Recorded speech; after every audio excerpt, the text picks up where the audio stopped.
you teach quite a bit of SIV. What is the lowest air time you're willing to take a person for the active piloting training? It's not necessarily stalls and all the rest of it. It's just some pitches or asymmetric, just to get the feel for it and see some limits of it.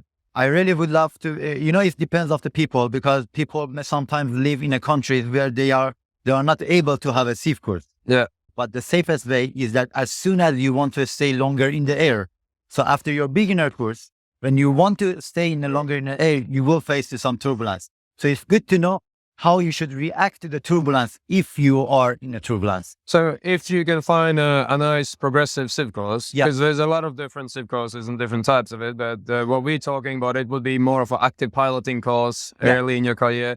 So ideally you do your initial training and maybe you do some top to bottoms in smooth air. And if you want to start going into thermal flight, where thermal is turbulence. Any thermal is a turbulent air. It's just what it is. Yeah. So if you want to start thermal flying, you would recommend to take a nice smooth progression active piloting course, which can be part of a SIV if the instructor adapts to your level. Really basic, like how I should control my pitch. Yeah. Because if I get to the lift, I will have a pitch. Yeah. How I should control my side collapses, like small collapses, because we want the pilot be safe for even a really small incident that I do the thermaling and I get a really a wing taper 30%. And then the pilot, we don't want the pilot make over piloting or avoiding mistakes. Yeah, but if you understand your pitch and roll, that will avoid a lot of collapses. And that's in a 3-day course, which most SIVs are roughly 3 days. Yeah. Pitch and roll, even if you're just out of the school, you can learn that really nicely in 3 days, and it won't be. You don't have to learn all the spiraling, full force or stalls or things, which is it can be overwhelming when all these dynamic negative maneuvers can be overwhelming.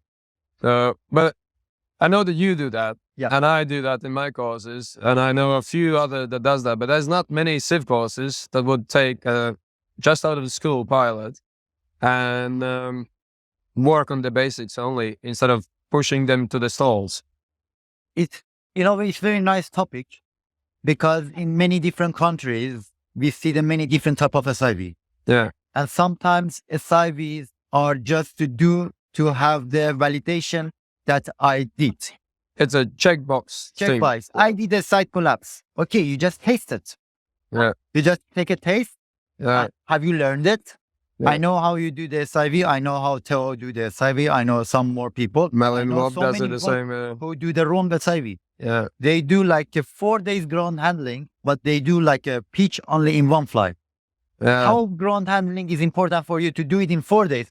And 95% of flight is pitching. On my takeoff, I have a pitch. On my thermal, I have a pitch. On my exit of the thermal. Exit of all the maneuvers, I have a pitch. And I learned just by one try. And for ground handling, I must do like 4 days. Yeah, initial training. I believe it's not been done from so many professional pilots, professional instructors. Yeah. So it's been taken very easy. Yeah. And I'm sure you know that from your experience. I deal with that a lot, and with my students is I have to reteach things, and I have to deal with a lot of mental trauma. They come from different SIVs and they're scared now. Yeah. They've been just pushed into the deep end, and it's like learning to swim, and I drop you in 10-meter swimming pool, and good luck. Exactly. It feels like that to me. I have seen that some SIVs, the guys come to the SIV and they do a spiraling in a first maneuver. Just full on in. Yeah, to just get in it's easy. You pull and you get in. But what about the human factor? What about the stress that you're gonna leave? G-force is the speeds, the wind, human factor. So yeah, we have this. If you're watching this and you haven't started paragliding, yeah, how do you choose a school?